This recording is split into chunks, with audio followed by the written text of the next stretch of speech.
تعالوا نعمل سلطة الفاصوليا اللي دايما بناكلها في بيتزا هات. انا عن نفسي بحبها جدا. يلا بينا نشوف الطريقة مع بعض.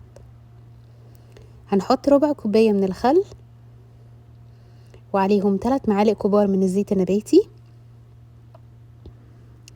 وهنحط معلقتين كبار من العسل الابيض وعليهم ملح وفلفل اسود. كده يبقى الدريسنج بتاع السلطة جاهز. هنقلبه بس كله مع بعضه،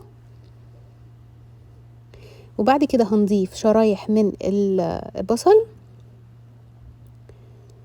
بصلايه كده كبيره، وهنحط عليها شرايح برضو من الفلفل الاخضر. لو عندنا فلفل الوان اوكي طبعا حطوها.